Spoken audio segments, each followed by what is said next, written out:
Continuing with the second question, so we've already begun considering the answer for question number 2.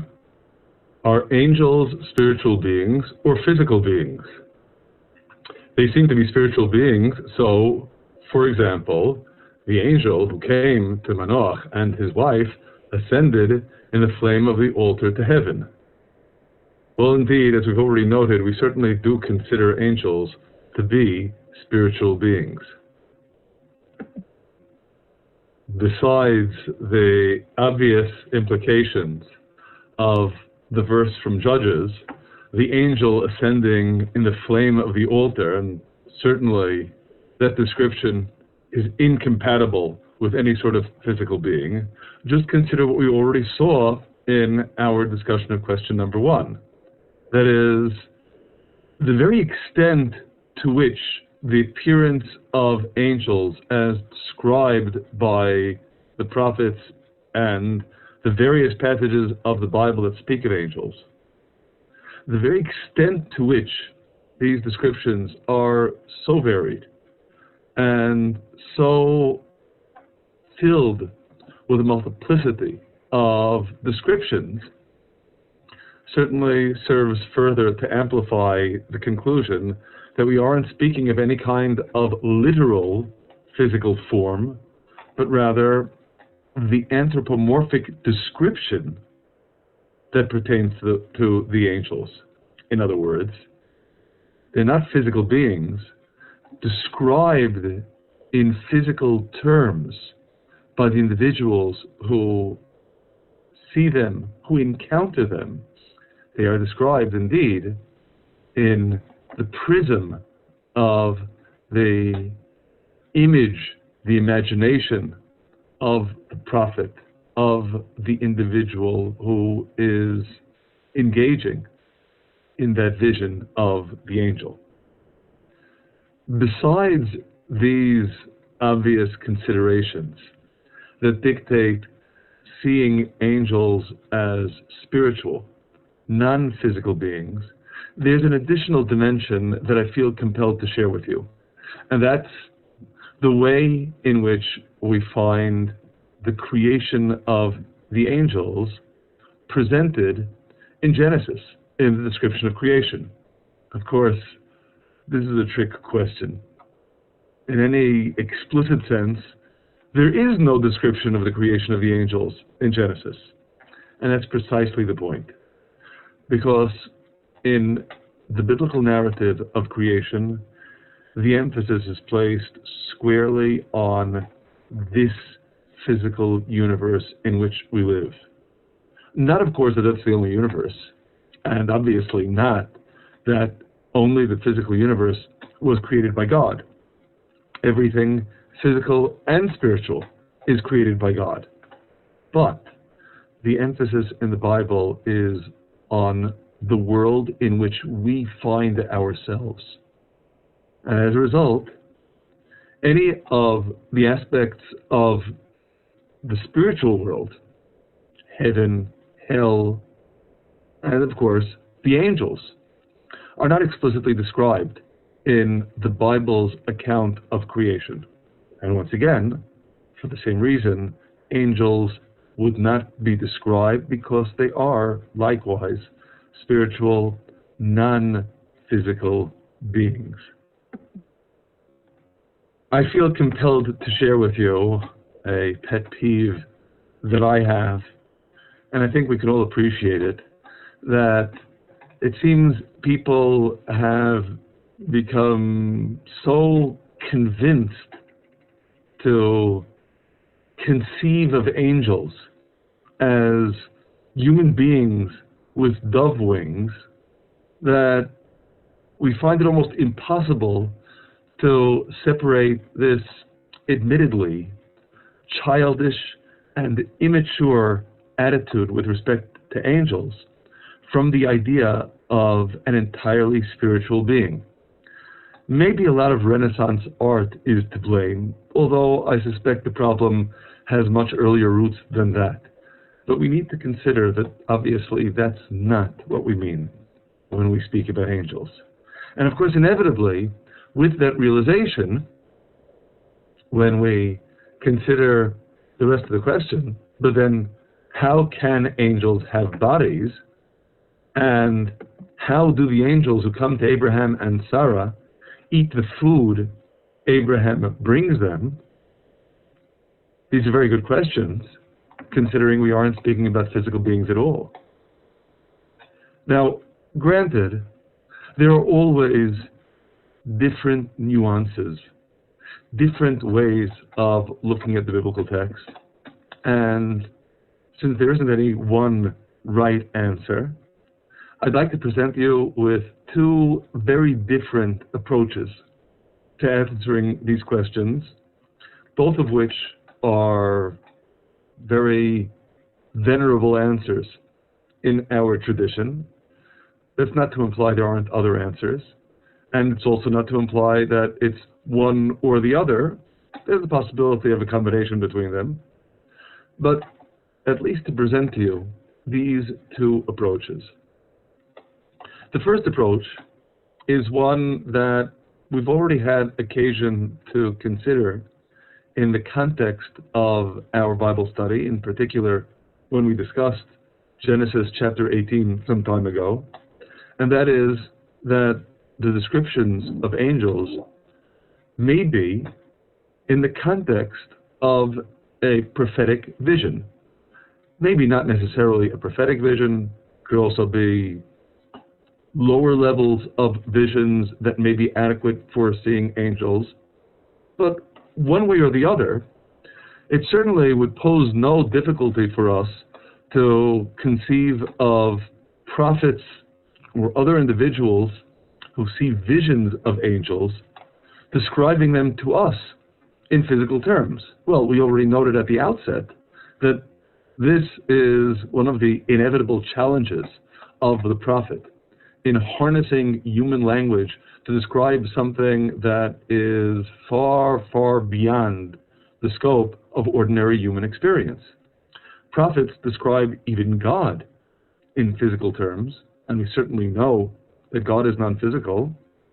So in the same vein, prophets can also describe angels in physical terms, and it doesn't actually imply physicality in the angels, simply, again, an anthropomorphic description, describing the angels in terms to which we can relate, even though we recognize that the angels are spiritual beings. So, of course, if, for example, we posit that what we read in Genesis chapter 18 is taking place in the context of a prophetic vision of Abraham and Sarah, then it's perfectly plausible that in their prophecy they see the angels as physical beings who are eating the food Abraham brings them, and it has no implications at all to conceiving of angels as actually physical.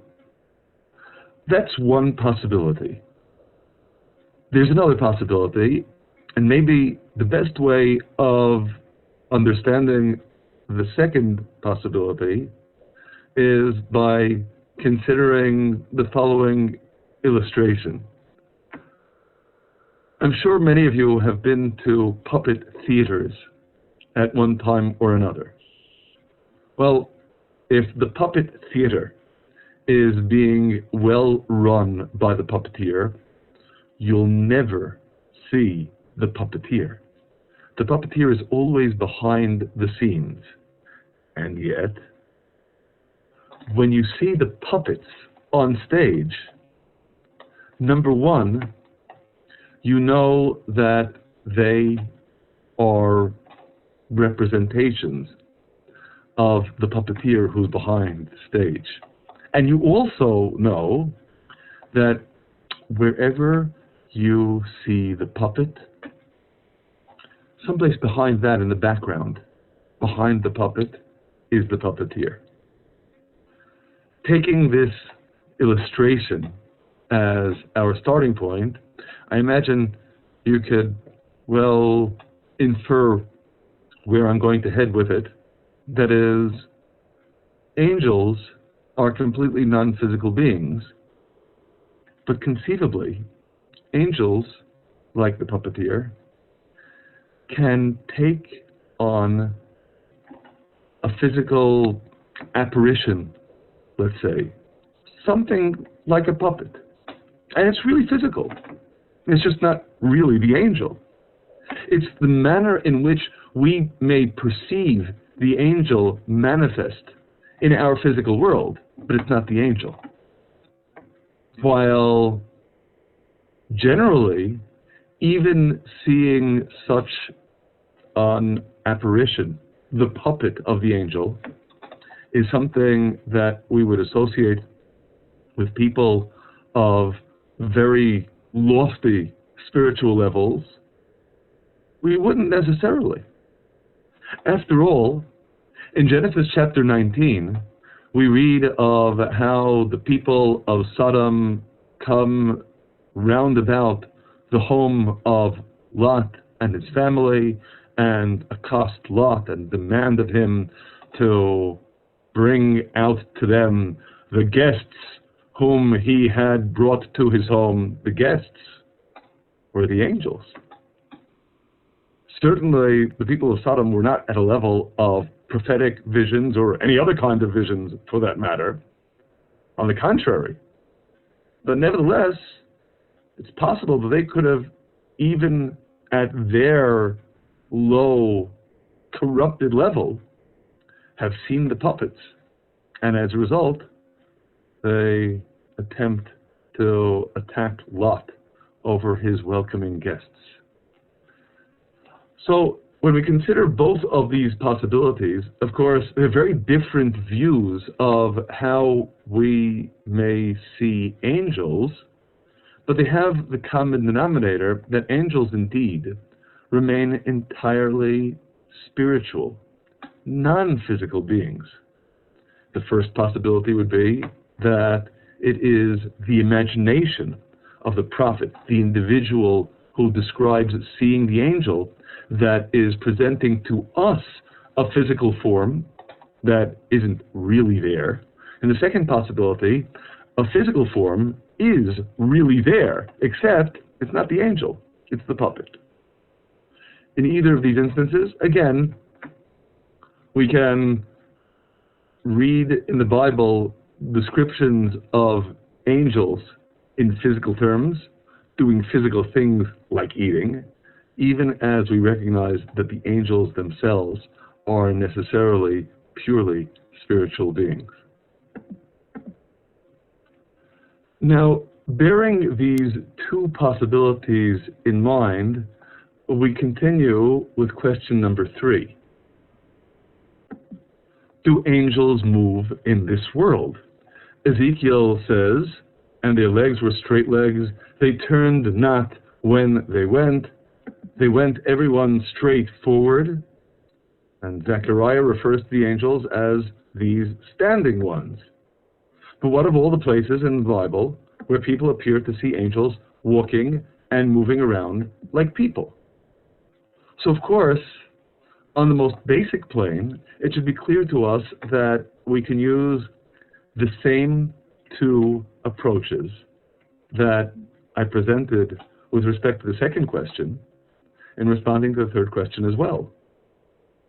While angels are completely spiritual and non-physical, and of course, considering that, really thinking of them as moving around in the physical world doesn't even make sense. After all, if something isn't physical, it doesn't move physically at all. Still and all, from the perspective of those who see angels, either because they see the angel in prophecy or in some other kind of vision, and they imagine the angel in physical terms, and of course, in those physical terms, the angel can be perceived as moving, or because the description is of the puppet, and the puppet, of course, is a physical being. So, as a physical being, there's no question that the puppet can be seen moving. In either of these approaches, we can readily appreciate how angels can be described as walking and moving around like people, despite the words of the prophets. Again, Ezekiel describing the angels as having straight legs that don't turn, and Zechariah describing the angels as these standing ones. It only would become a contradiction if we were to take the physical description literally, but then, of course, again, we don't. Either it's in the vision that the prophet or visionary sees the angel in such physical terms in the imaginings of the vision, or alternatively, that what is described is indeed the physical puppet. So, of course, on this plane, we can well appreciate that it resolves the difficulty. I'll note, just parenthetically, that since we already considered Judges chapter 2, the Malach Hashem, which we aren't rendering as the angel of God, but the messenger of God, going from Gilgal to Bochim. Our tradition, I reiterate, ascribes that not to a spiritual being, but rather to the prophet Pinchas, son of Eleazar, son of Aaron, the priest. And of course, one of the obvious indications of that would be going from Gilgal to Bochim, that is, going from one place to another, which is something that, again, we wouldn't literally ascribe to an angel, but even if we were to read the passage as referring to an angel, of course, we could still say that it was either a vision or a description of the puppet.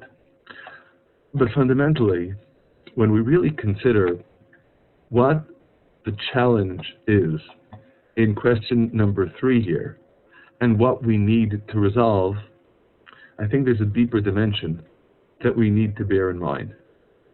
And that, of course, inevitably pertains to what the prophets, Ezekiel, Zechariah, mean in speaking of the angels as not turning, as not moving, as being the standing ones.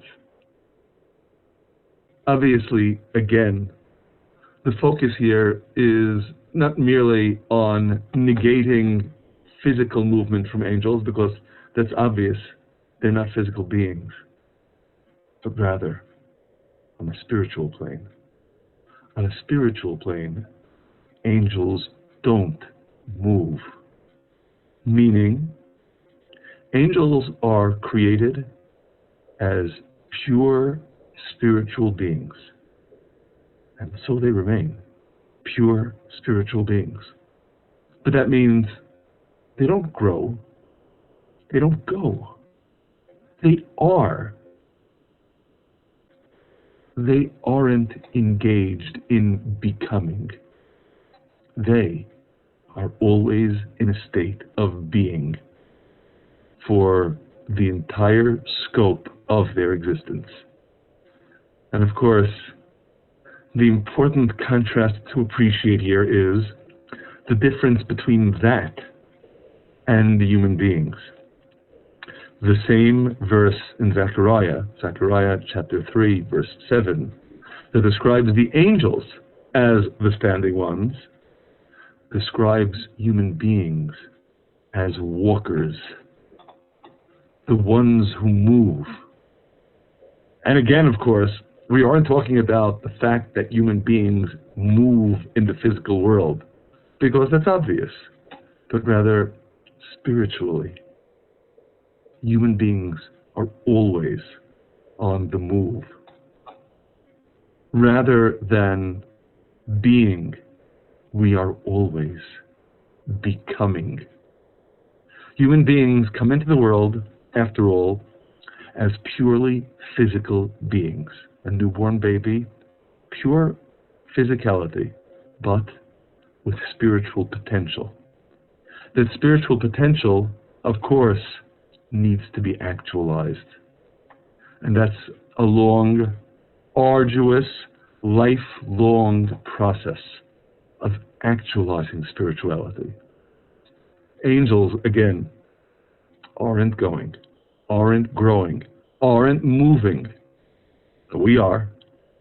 We're continuously charged with moving, with growing, with going forward. I feel compelled to share with you a very apropos insight of one of the great Jewish scholars of the 16th century, Rabbi Judah Loewy of Prague, often known by the acronym the Maharal of Prague, who considered in this vein why it is that man is called what man is called. Of course, in Hebrew, man is not called man. Man is called Adam. Why Adam? Well, the Bible gives a very obvious answer.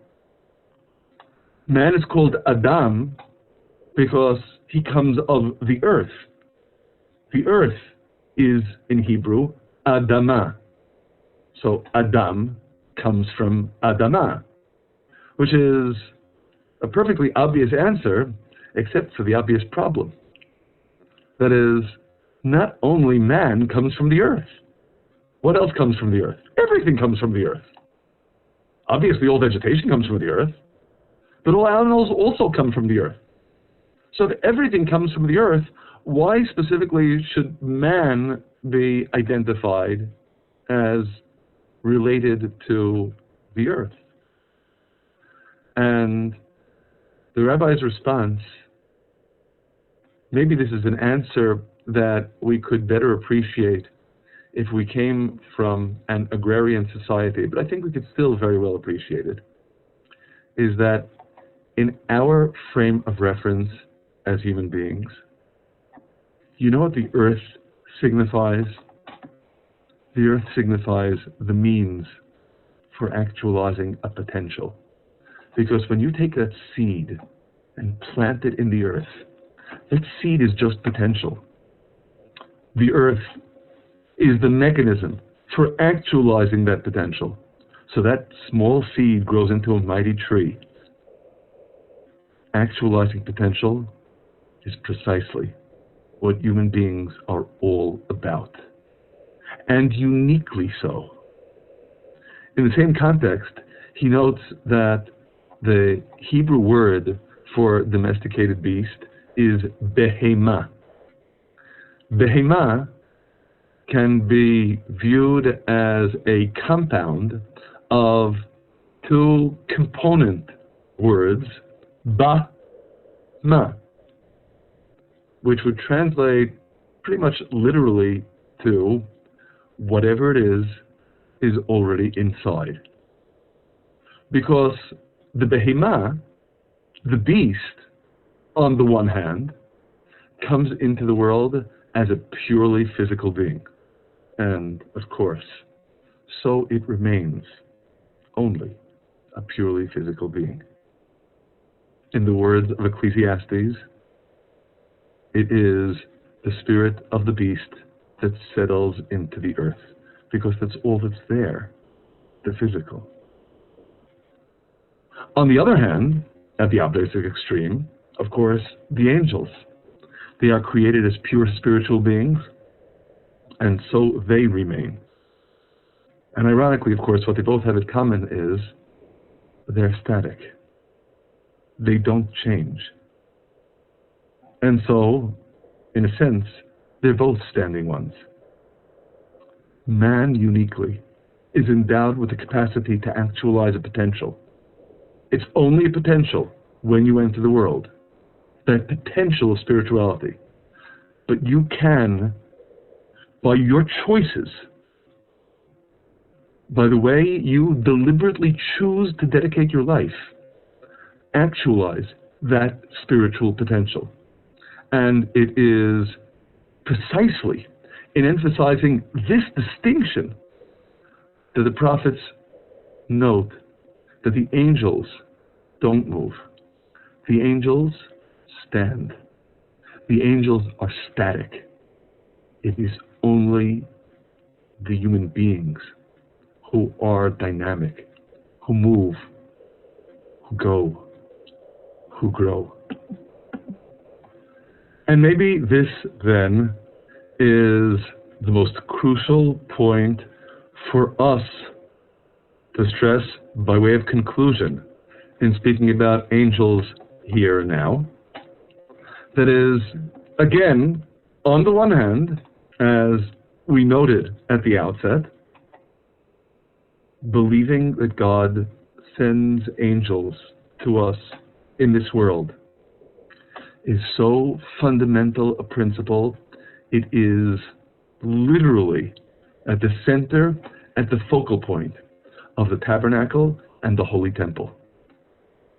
The ark cover, as an intrinsic part of it, has these images of the cherubs, the angels. Because were we to fail to appreciate that this is indeed central to the Bible's message, then we would be liable to think of God as someplace out there, not sending us messengers, not sending us messages, not communicating with us. It is of foundational importance for us then to emphasize that God sends us angels, that God sends messengers to this world. And of course, again, blurring the distinction between angel as spiritual being and messenger in a much more general sense, it's not so critical for us to be able to necessarily identify precisely what sort of messenger God is sending. What's critical is to know that God sends messengers. And simultaneously, then, to appreciate the additional message that impacts directly on us. First of all, because God also uses people as messengers, as we saw. The very same term, malach, can mean angel, and it could also mean messenger, as in a human messenger, a prophet, or another person. But even more importantly, when we consider the implications of God sending us messengers, just consider this. In general, if somebody sends a messenger to someone else, usually the relationship is the messenger is less important than that person to whom the messenger is being sent. And that's the case here as well. Because based upon what we just noted, that is, the angels being the spiritual beings who are static, and people who are continuously going, growing, achieving, actualizing spirituality. It shouldn't come as any surprise to you that in our tradition, the righteous are considered greater than the angels themselves. And just to illustrate this point with one final passage from Scripture, let's consider one other passage from the book of Daniel. This, earlier on, in a sense, a similar kind of episode in which the king's nobles, in this case, the nobles of Nebuchadnezzar, contrive to get the heroes from Israel in trouble with the king. And of course, in this case, in chapter 3, we're speaking of Hananiah, Mishael, and Azariah, who, as a result of their refusal to bow down before the idol, are cast into a fiery furnace. And it is indeed in this vein that we read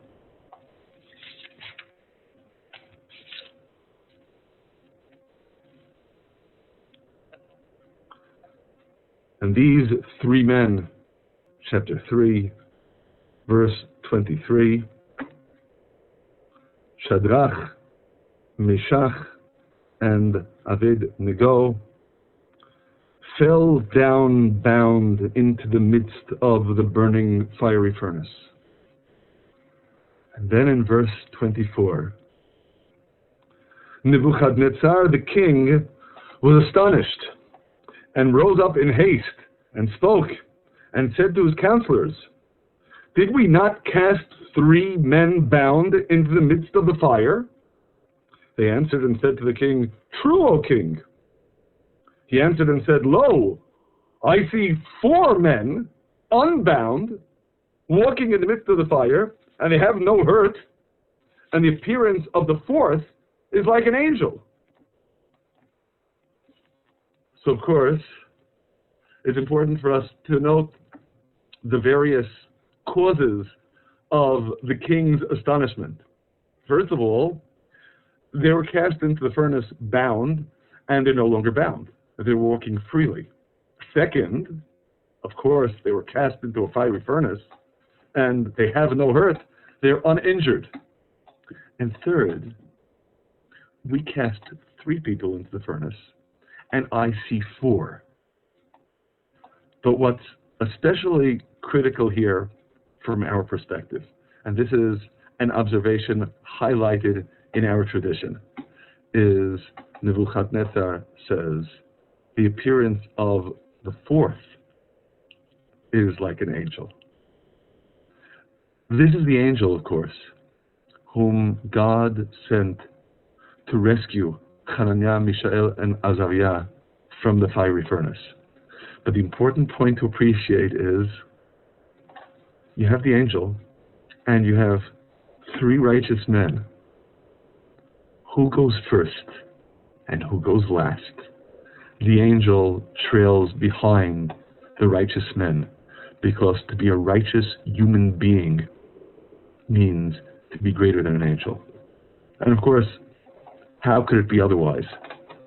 The angels don't have the challenges of coming into the world as physical beings and needing to actualize a latent spiritual potential. But we do, and the righteous who succeeded, who actualized that potential, then are greater than angels.